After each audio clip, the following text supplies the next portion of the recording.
महायुतीतील विधान परिषदेच्या निवडणुकीचं जागा वाटपाचं त्रांगडं अजून सुटलेलं नाही। त्याआधीच रायगड, रत्नागिरी, सिंधुदुर्ग या विधान परिषदेची जागा कोणाला मिळणार यावरून महायुतीत वाद पाहायला मिळतोय। इथं राष्ट्रवादी काँग्रेस आणि शिवसेनेत रस्सीखेच सुरू असताना आपल्याला पाहायला मिळते।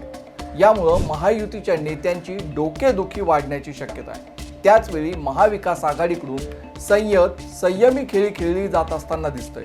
महाविकास आघाडीचं जागा वाटप निश्चित झालं असून रायगड, रत्नागिरी, सिंधुदुर्ग विधान परिषदेची जागा ठाकरेंच्या शिवसेनेला सोडण्यात आली आहे। त्यांच्याकडून उमेदवारही निश्चित झाला आहे। महाविकास आघाडीकडून ठाकरेंच्या शिवसेनेनं माजी आमदार बाळ माने यांना उमेदवारीची घोषणा केली आहे। यामुळे इथं महायुती विरोधात महाविकास आघाडी अशी थेट आणि रंगतदार लढत होण्याची शक्यता आहे। बाळ माने नेमके कोण आहेत आणि महायुतीचं नेमकं गणित कसं आहे हे सगळं या व्हिडिओमधून आपण जाणून घेणार आहोत। नमस्कार, मी उन्मेष खंडाळे, माय महानगर लाईव्ह मध्ये आपलं स्वागत आहे। कोकण स्थानिक स्वराज्य संस्था विधान परिषद निवडणुकीतील रंगत महाविकास आघाडीच्या निर्णयानं वाढली आहे। त्यांनी माजी आमदार बाळ माने यांच्या नावाची घोषणा केली। या निवडणुकीत महायुतीचं पारडं जड असल्याचं चित्र असतानाच तोलामोलाचा उमेदवार आणि सक्षम पर्याय म्हणून माजी आमदार बाळ माने यांच्या नावावर महाविकास आघाडीनं शिक्कामोर्तब केलंय। या पूर्वीच्या आमदारांनी काहीच काम केलेलं नाही, त्यामुळे मतदार आपल्याला संधी देतील असा विश्वास ठाकरेंच्या शिवसेनेचे उमेदवार बाळ माने यांनी व्यक्त केला आहे। महायुतीच्या तिन्ही पक्षांच्या नेत्यांकडून भाजप, शिवसेना आणि राष्ट्रवादी काँग्रेसच्या स्थानिक लोकप्रतिनिधींशी चर्चा करण्यात आली आहे। प्रत्यक्षात ही उमेदवारी कोणाला द्यावी याची ही चाचपणी होती। या अंतर्गत सर्वेक्षणात बहुतांश मतदारांनी राष्ट्रवादी काँग्रेसचे प्रदेश अध्यक्ष सुनील तटकरे यांचे चिरंजीव आणि माजी आमदार अनिकेत तटकरे यांच्या नावाला पसंती दर्शवली आहे। त्यामुळे महायुतीकडून अनिकेत तटकरे यांच्या उमेदवारीची केवळ अधिकृत घोषणा बाकी असल्याचं स्पष्ट झालंय।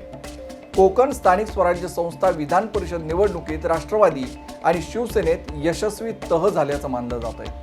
महायुतीचा हा फॉर्म्युला अतिशय महत्त्वाचा आहे। महायुतीनं अंतर्गत तडजोडीचा एक मोठा फॉर्म्युला आखल्याचं समजतंय। रायगडचं पालकमंत्रीपद तटकरेंच्या कन्या आणि महिला बालविकास मंत्री अदिती तटकरे यांना देण्यात आलं होतं। त्यावरून शिवसेनेनं आक्षेप नोंदवला, आंदोलनं केली।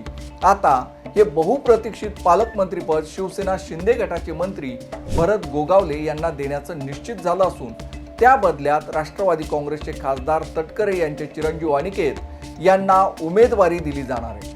त्यांची लढत आता महाविकास आघाडीचे बाळ माने यांच्याशी होण्याची शक्यता आहे। महाविकास आघाडीचे उमेदवार कालपर्यंत निश्चित नव्हते, परंतु मुंबईत झालेल्या महाविकास आघाडीच्या बैठकीत ठाकरे गटानं उपनेते आणि माजी आमदार बाळ माने यांच्या नावाची घोषणा केली। त्यामुळे ही निवडणूक आता रंगतदार होणार आहे। ठाकरेंची शिवसेना आणि मवियातील घटक पक्ष तयारीला लागलेत। बाळ माने कोण आहेत हेही समजून घेतलं पाहिजे।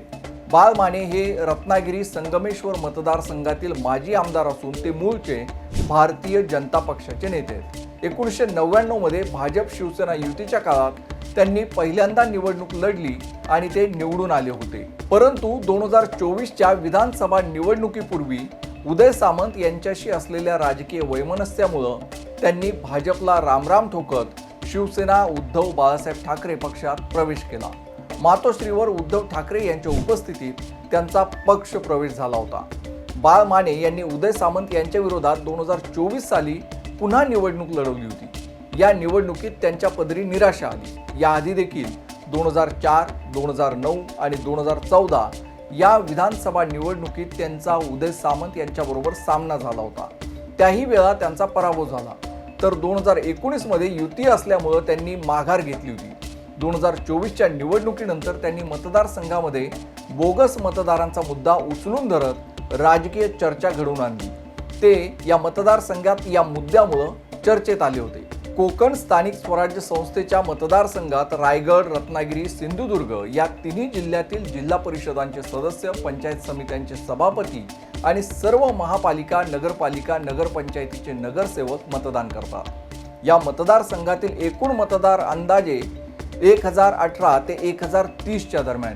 विजयासाठी आवश्यक कोटा आहे तो 50% जास्त, म्हणजेच सुरक्षित विजयासाठी 515हून अधिक मतांची गरज असणार आहे। महायुतीकडे शिवसेनेचे 334 मतदार आहेत, भाजपचे 264 मतदार आहेत आणि राष्ट्रवादी काँग्रेसचे 165 मतदार आहेत। शिवसेनेकडे सर्वाधिक 334 मतं असल्यामुळे सुरुवातीला त्यांच्याकडून उमेदवारीची आग्रही मागणी झाली होती। मात्र रायगडच्या पालकमंत्रीपदाचा तिढा सोडवण्यासाठी महायुतीनं पालकमंत्रीपद शिवसेनेला आणि विधान परिषद राष्ट्रवादीला अशी भूमिका घेतल्याची माहिती आहे। महाविकास आघाडीमध्ये शिवसेना, ठाकरे गट, काँग्रेस, राष्ट्रवादी शरद पवार गट आणि शेतकरी कामगार पक्ष यांच्याकडे अंदाजे 300 ते 350 मतं आहेत। रायगडमधील शेतकरी कामगार पक्षाची काही नगराध्यक्ष आणि नगरसेवकांवर पकड आहे। भास्कर जाधव आणि राजन साळवी यांच्यामुळे रत्नागिरी, राजापूर पट्ट्यात ठाकरे गटाकडे काही प्रमाणात मतं आहेत। आता विजयासाठीचा कोटा महाविकास आघाडी कसा पूर्ण करते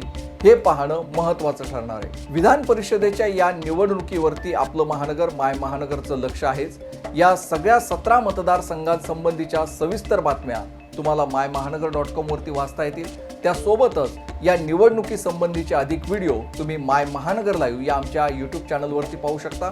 तुम्ही जर अजून या YouTube चॅनलला सबस्क्राईब केलं नसेल तर सबस्क्राईब नक्कीच करा आणि रायगड, सिंधुदुर्ग, रत्नागिरी या मतदारसंघामध्ये कोण विजयी होईल असं तुम्हाला वाटतं ते कमेंट बॉक्समध्ये लिहायला विसरू नका। धन्यवाद।